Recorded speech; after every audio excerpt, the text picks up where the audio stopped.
So welcome everyone. Thank you so much for being here tonight. This is the first session of the SRVUSD and SRV Council of PTA's collaboration on AI in SRVUSD. And I'm just so grateful that you all took some time out to be with us tonight.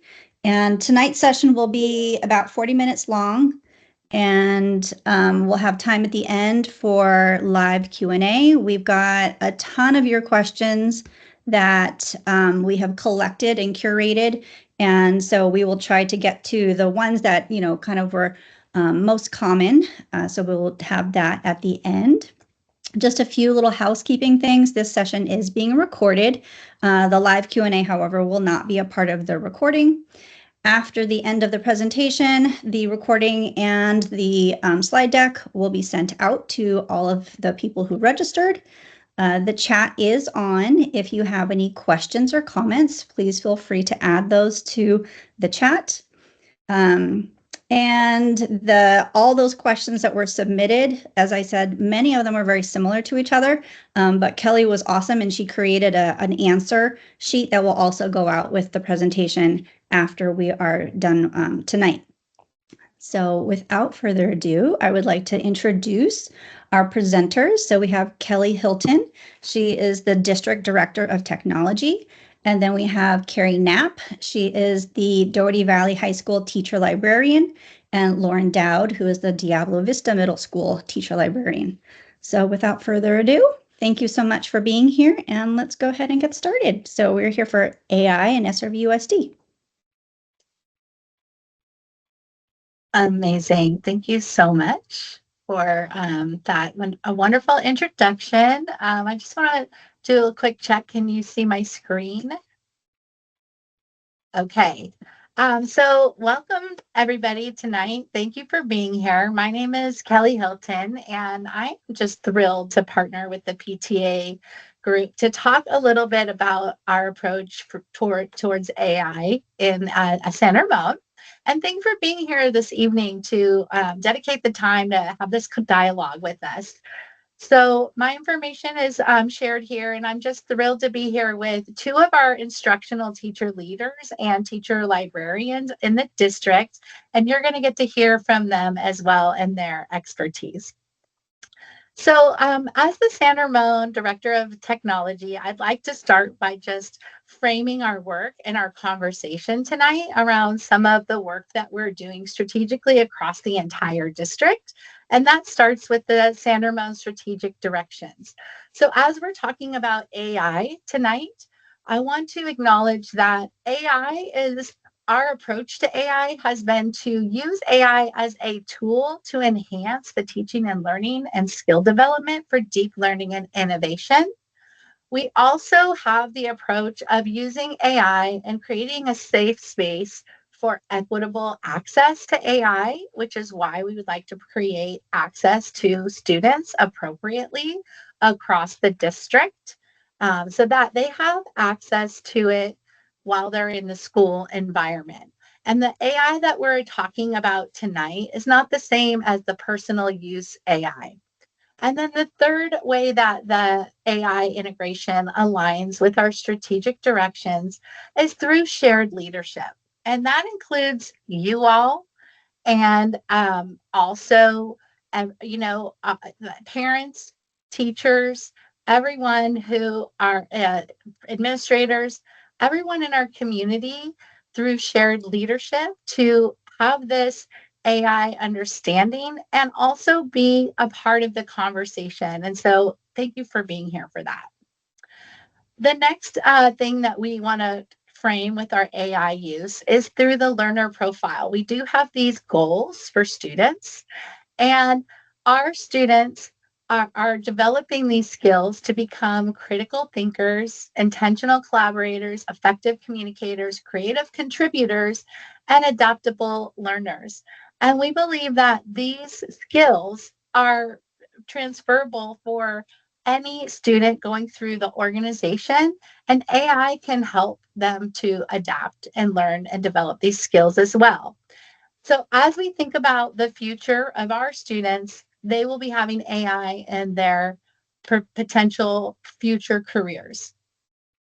The implementation of AI has really been a process over the last 3 years. In November of 2022, when ChatGPT was introduced, we had several questions. We all started to ask ourselves, what does this mean for education? And the conversation started right away in San Ramon. And so we started exploring it.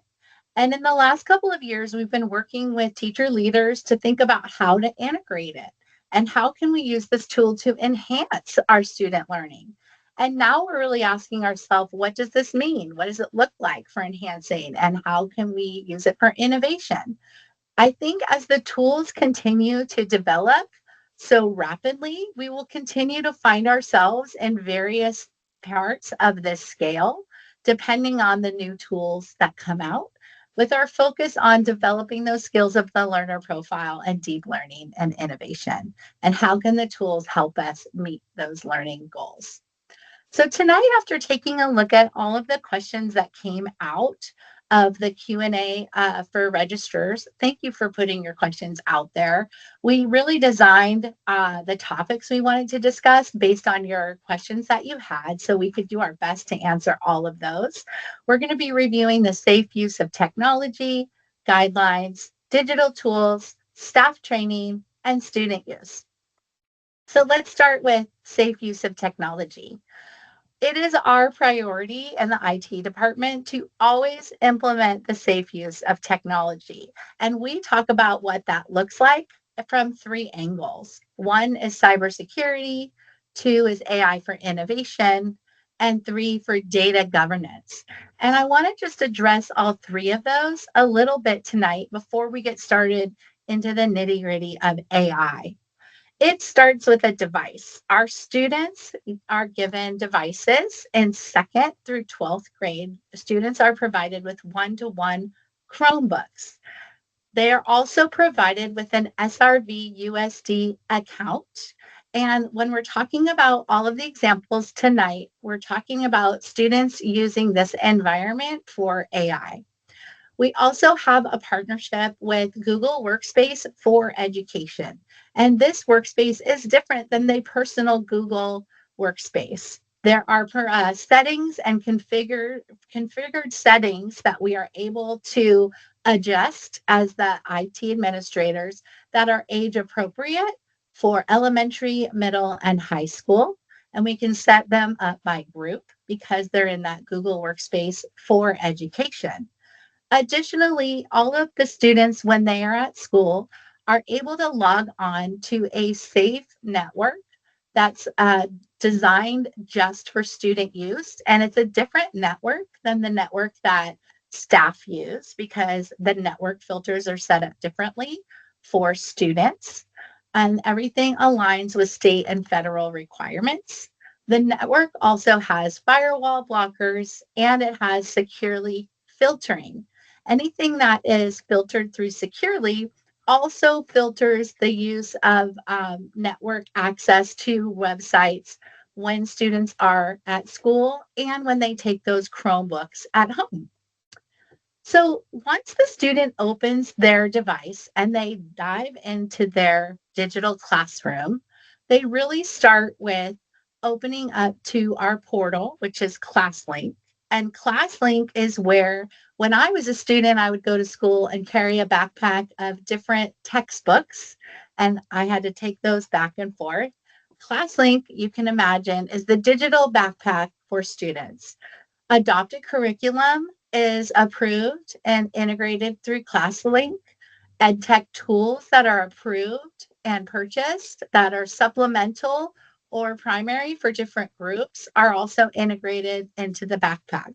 And what our department does is make sure that each student has the right tool in their backpack through ClassLink. Now, how do you get one of these digital tools through the process is you're going to start with going through a process for approval. And so staff will ask or request access to a tool, and then that comes through our IT department. And if the tool requires that students need to sign into it, then we go through a process to vet the tool and make sure that it is aligned with our state and federal student privacy laws. And if it is approved, then we go through the process of rostering it into that ClassLink backpack for the students. Or sometimes a teacher will go ahead and manually roster it, and students can customize their backpacks. The other thing that I want to make sure that everyone is aware of for safe settings is that we have a tool called Securely Classroom. And Securely Classroom is for Chromebook management. So each classroom teacher, when they are in doing instruction, they can see this is what a classroom teacher's dashboard would look like. And they can see what tab students are on. And then they can also see if students are on a different tab. So this is a management tool for daily interaction and teaching. But classroom teachers can also decide when they want a website blocked or unblocked based on what they're teaching. Securely can do that for them. So all of that is beyond the operational configurations. Beyond checking for data governance and the security of the tools, I also want to frame tonight's conversation around what does AI look like right now for our students in San Ramon? So every student in San Ramon has access to a tool called Adobe Express for Education. And Adobe, you might be familiar with as a photo editing tool. Well, what they have done is really enhanced the tools so that there's generative AI and visual photo and video access and audio using generative AI. We also have a partnership with Adobe Express for Education as an organization because we have so many students who are creating content. This is the most exciting news. We should be so proud of this as an organization because we were selected as one of the top 10 districts in California to have this partnership with Adobe. And the partnership means that they allow us to contact them to create any kind of professional development for any group of teachers as needed. So we have used that in various ways. The other kind of AI for students currently in San Ramon is Gemini, but this is just for high school students at this time. Now, Gemini has the guardrails in place. It's not the same as a personal Gemini use, and it's also not exactly the same as the staff use of Gemini. There's certain features that students have access to and features that they do not. Depending on the age or the group, when we're ready, we're talking this year about what we need to do to prepare students for middle school and elementary school as well for their access to Gemini. But let's take another step back for what are the guidelines for AI use in San Ramon. The Instructional Technology Leadership Group helped design these guidelines for AI use in San Ramon. And they really highlight 6 guiding principles. This is our statement that we are going to, number 1, use AI for deep learning and innovation. Number 2, use AI to develop those learner profile skills. Number 3, learn about how to adjust instructional design or modify instructional design, knowing that these tools are available. Now, instructional design for a classroom teacher means choosing when to provide access and when to not provide access and provide parameters around that. The 4th principle is developing student agency. It's important as that our students understand how to use these tools so that they are prepared for understanding any position that they may need outside of school for utilizing AI. Perhaps number 5 is the most talked about, which is the ethical use of AI. And I'm so grateful that our 2 teacher librarians are here to talk about some of the strategies we have about that in this presentation. And then number 6, I think is really important around continuous growth and safety. And that is because we want to ensure that this this landscape is constantly changing. So we keep up on the law that's changing around AI and also the tools that are changing and continuously have a avenue for supporting those conversations on what that means for education. The other thing that we've done in the last couple of years is revise the responsible use agreements for elementary students and for secondary students. You might recognize these from when you do your annual update every year in before school starts, and there's a list of documents that we share for families to review. So this is an important document to review any time of the school year. And they've been written to be student facing and to include a space for AI use.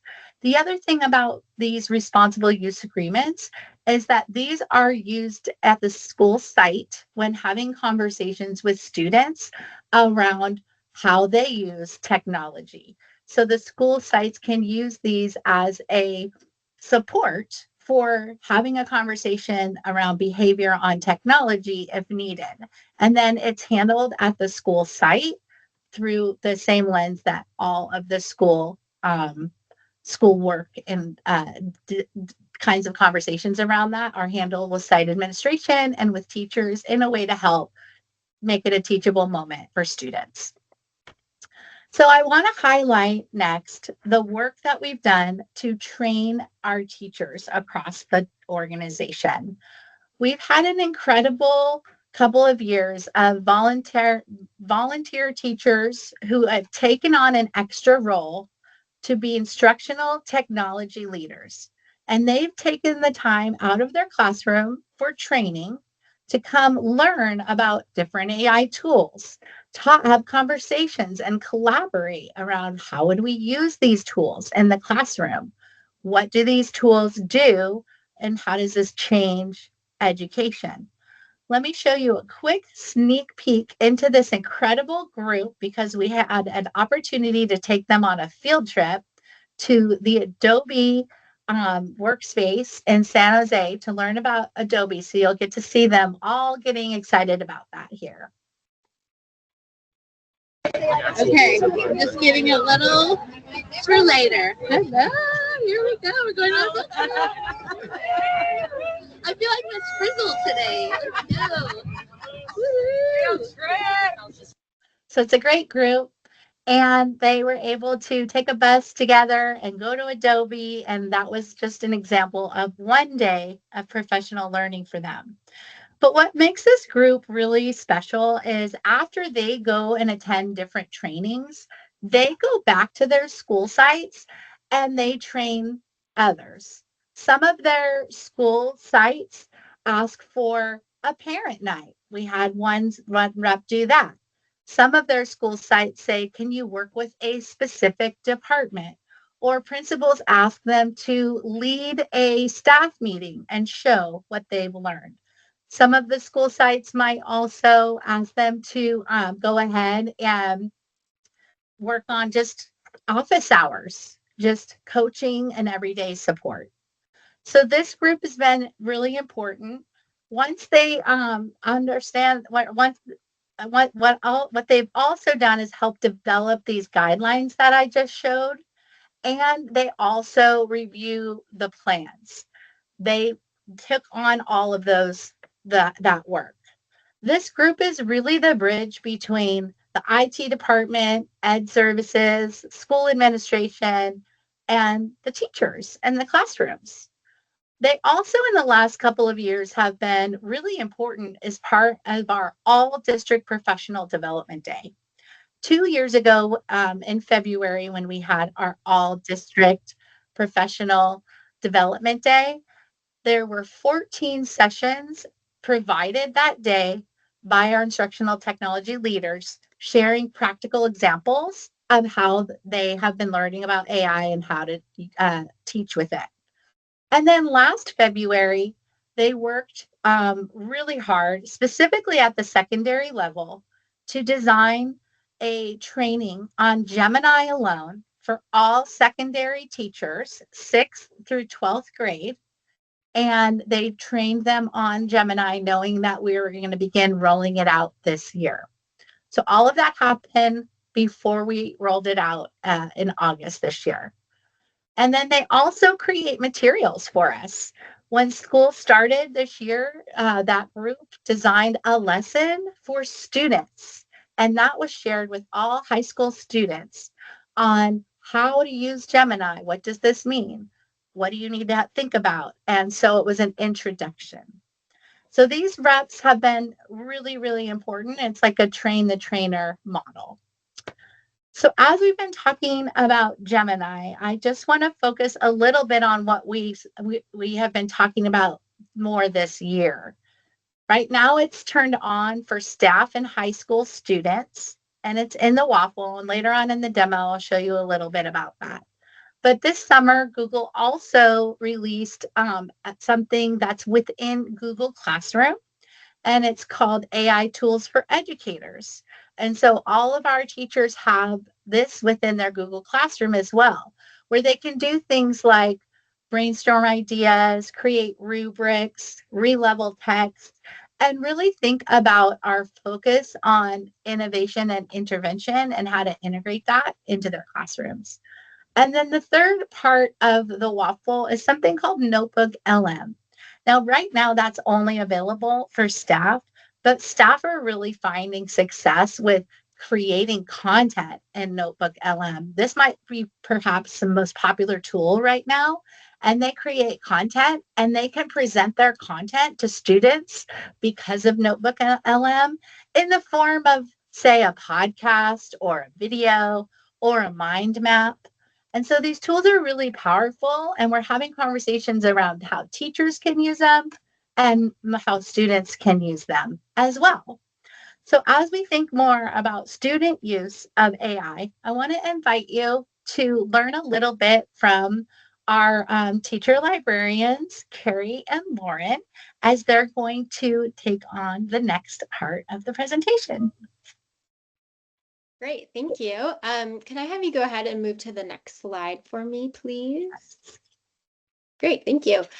So how does the work that we do align with AI literacy? So one of our core roles as teacher librarians is to collaborate with classroom teachers across all subjects and grade levels. And so we plan and we co-teach with them, and we're integrating both curriculum standards and content standards with our library standards. A lot of people don't realize that when we have library standards, but two, that our library standards are the only standards that comprehensively focus on research and inquiry. So this is going to be things like evaluating information, accessing information, and effectively using information. So our team over the last couple years has vertically aligned grades 6 through 12 to ensure that not only students at any school are receiving very similar instructions and skills, but also that they're prepared for the world that we live in today.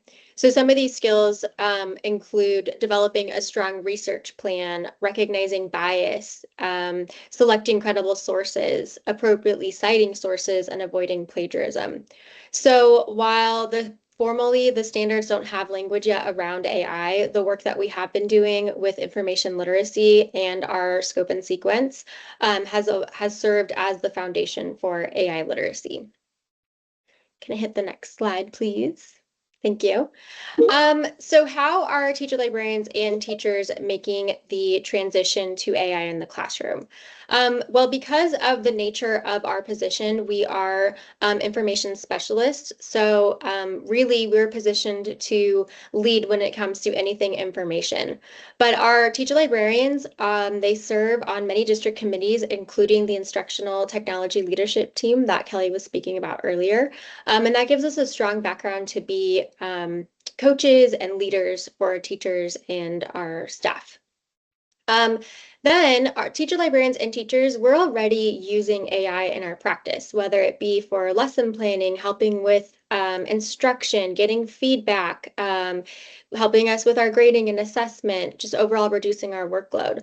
So as we're learning, along with the professional development that we've received over the last couple years through SRVUSD, we're already seeing AI implementation in the classroom. So we're seeing things like teachers discussing, if not having formal lessons, about understanding AI's limitations, practicing effective prompting, idea generation, using it as a writing assistant, and then just getting students excited about learning. This could be through image generation or chatting with a historical figure. So it's really exciting to be in a district that's really at the forefront of AI work. And then as a teacher librarian team, we are committed to supporting AI literacy as we continue this work. And that's by ensuring that our scope and sequence, our essential skills, do explicitly reflect AI competencies, being champions of AI use, partnering with classroom teachers, leading targeted PD, and then, of course, helping students navigate the role that AI will have in their personal and academic lives.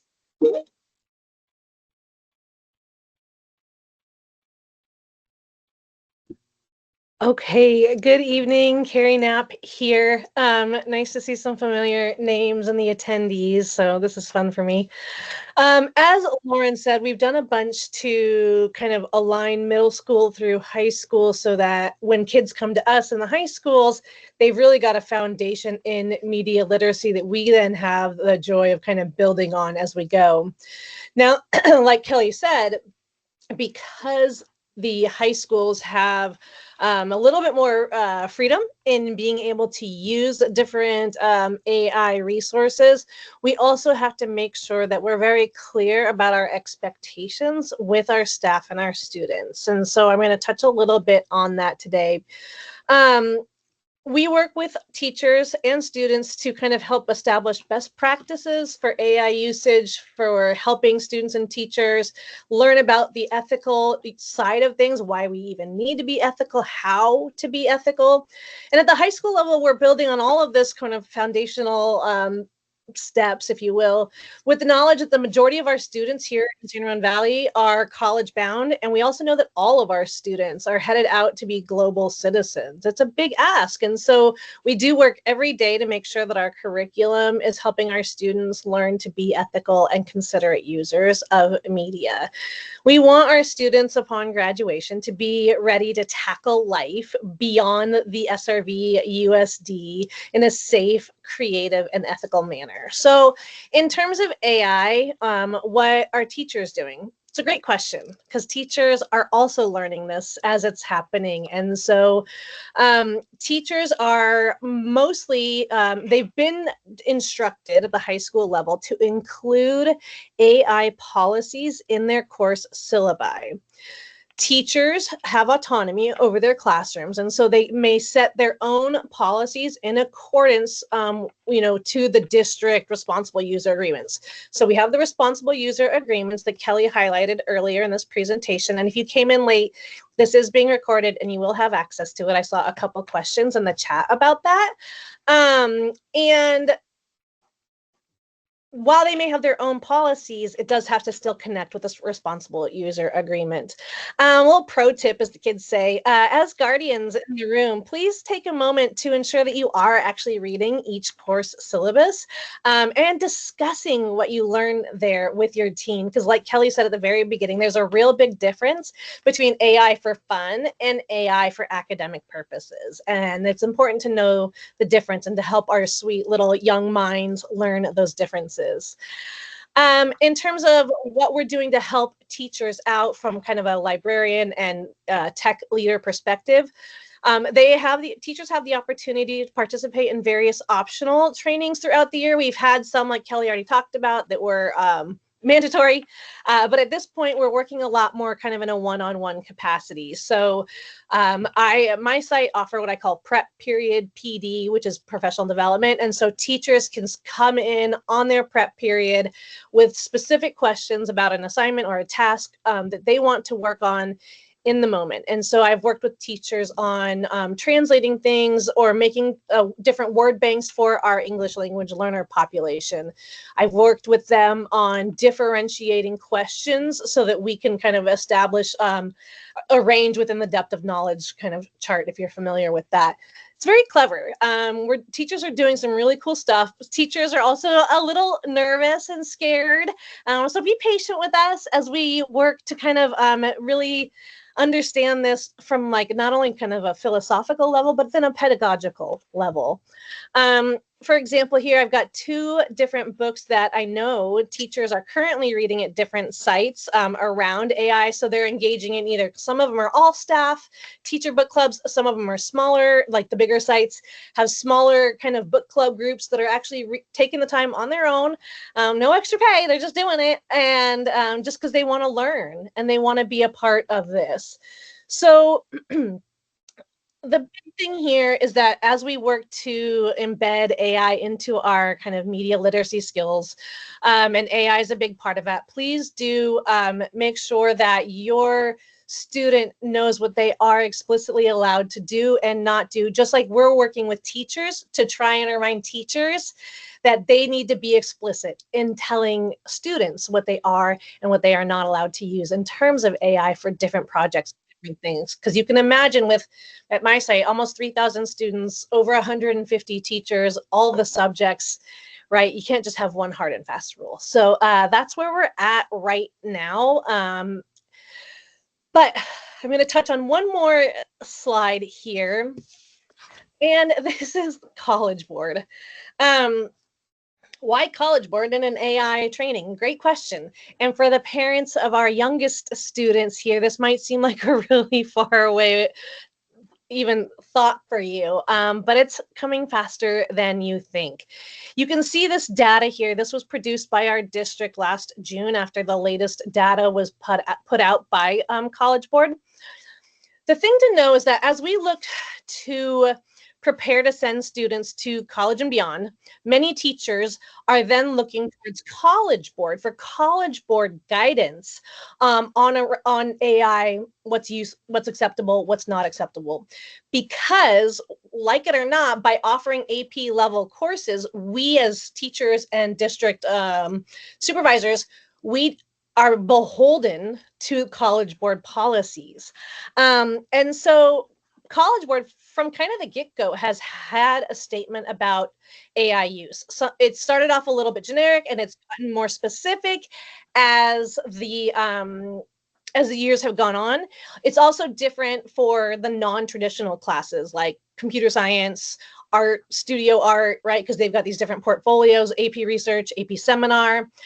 And so we've kind of got to honor that. And so our teachers are really looking to College Board as an excellent resource in helping them do that. And we provided some of those links for you here tonight. You're welcome to go look at them.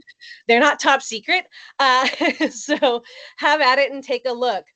I do want to point out that for the classes in College Board does require some AP exams to get put through Turnitin. And so we do use Turnitin for some classes, not only because College Board uses it, and if we are teaching these kind of college level classes, and College Board is expecting us to use Turnitin, then we have to work with kids to do that. And we do. We let them see their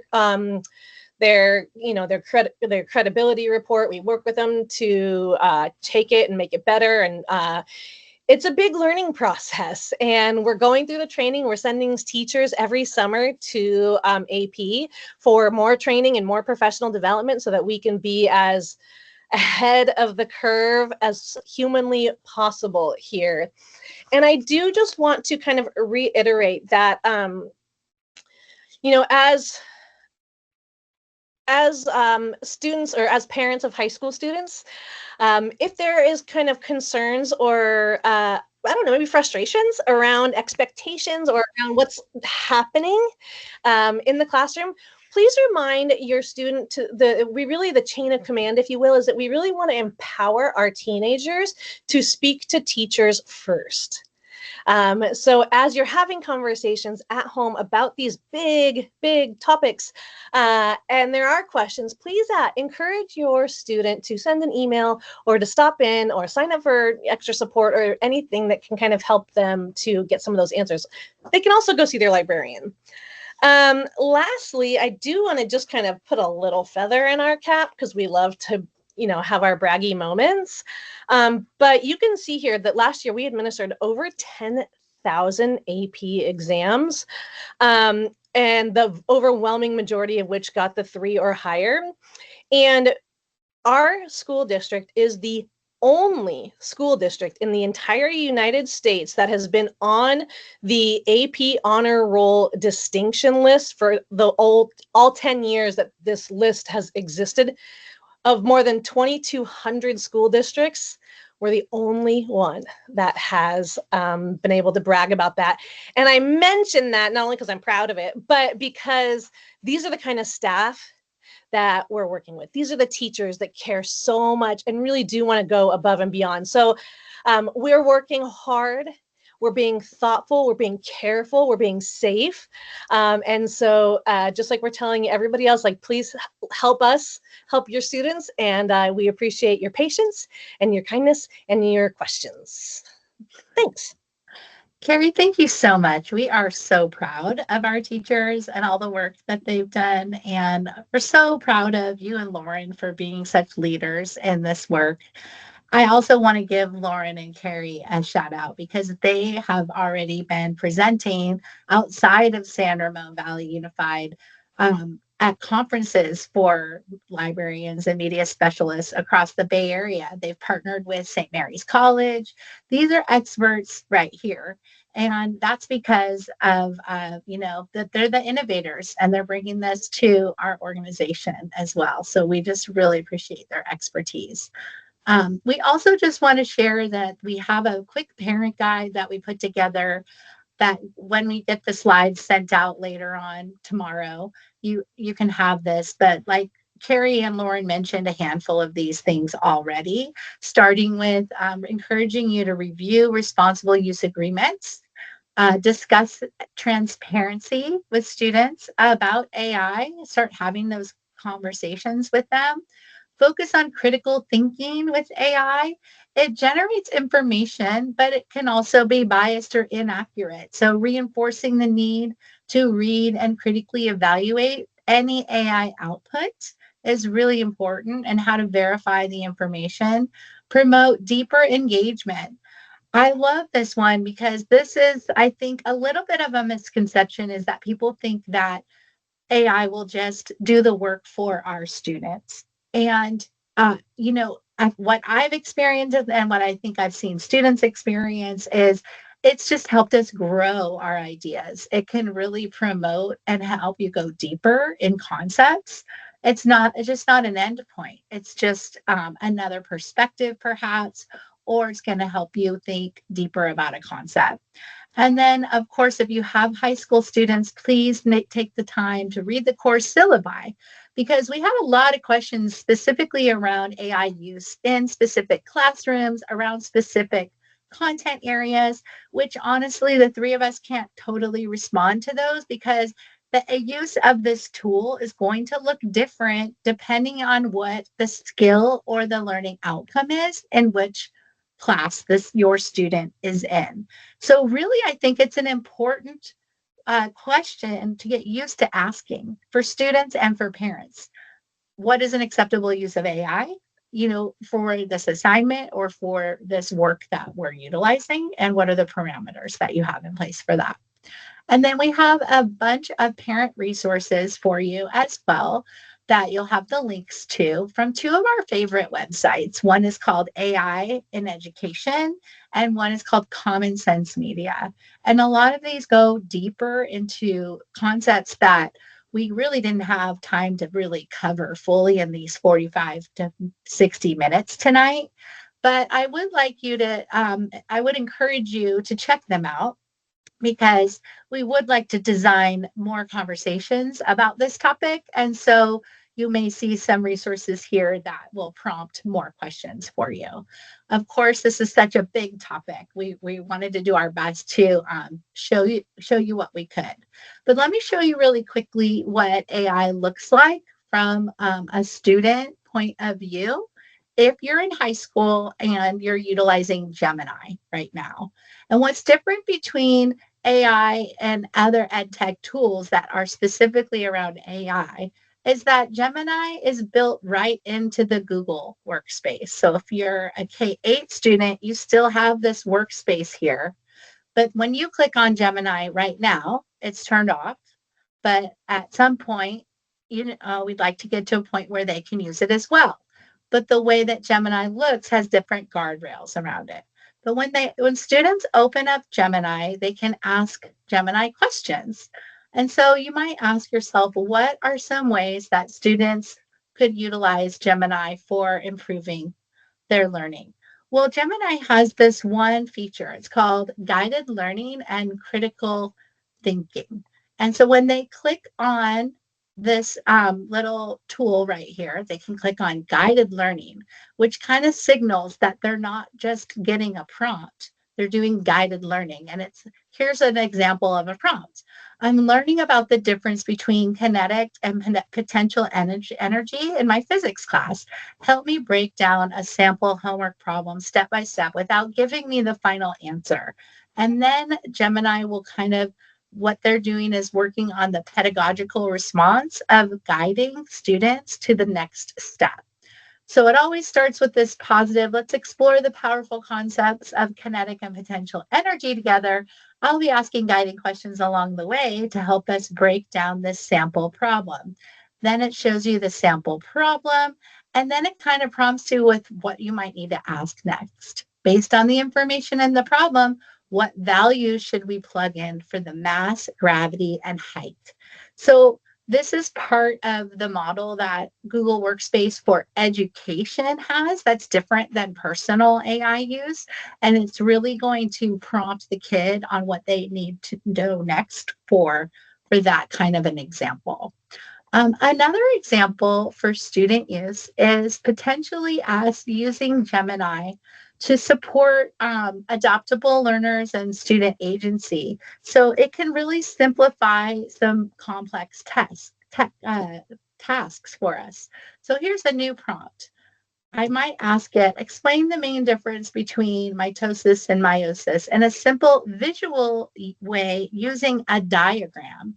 So let's see how it will generate this. It's always fun to do a live demo here. I can see that it's still thinking about it, but it says mitosis and meiosis are both types of cell division, but they have very different outcomes and purposes. Let's break down the main difference in a simple way, and it's provided a visual. So as you can see that this is just kind of helping to break down a complex topic and really get a more clear way of seeing it.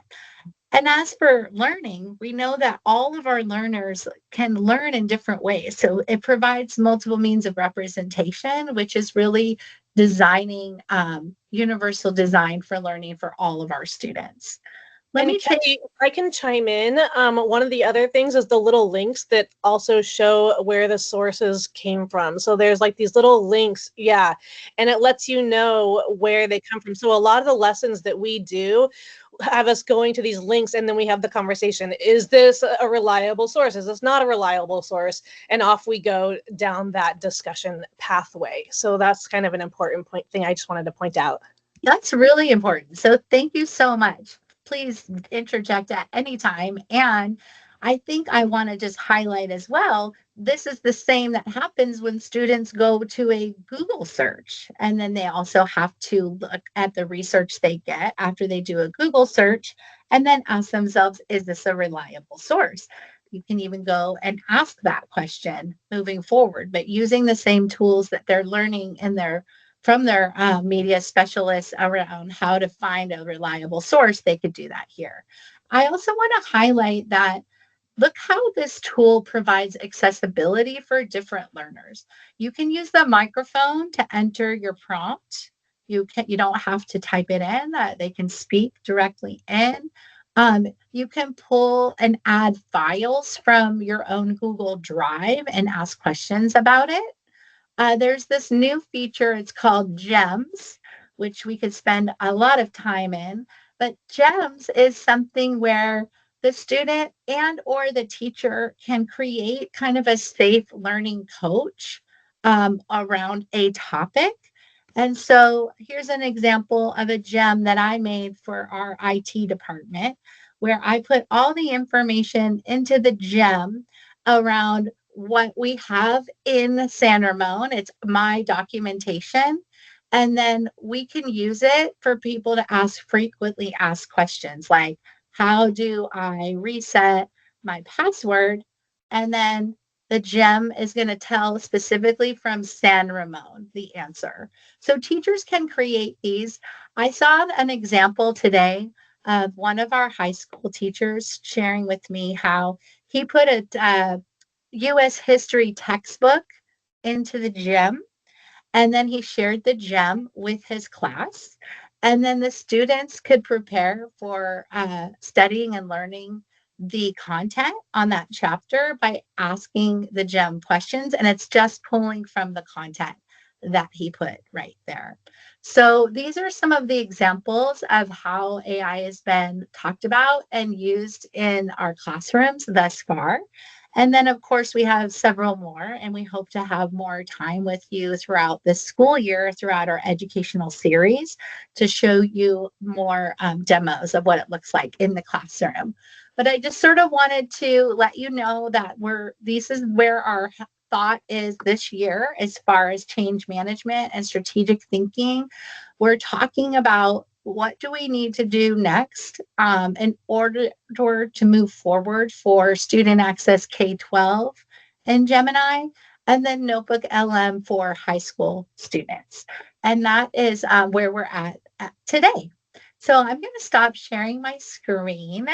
And I really do want to appreciate Lauren and Carrie for their expertise. And just kind of turn it back over to Tina to see if there's any questions for Q&A that we need to address.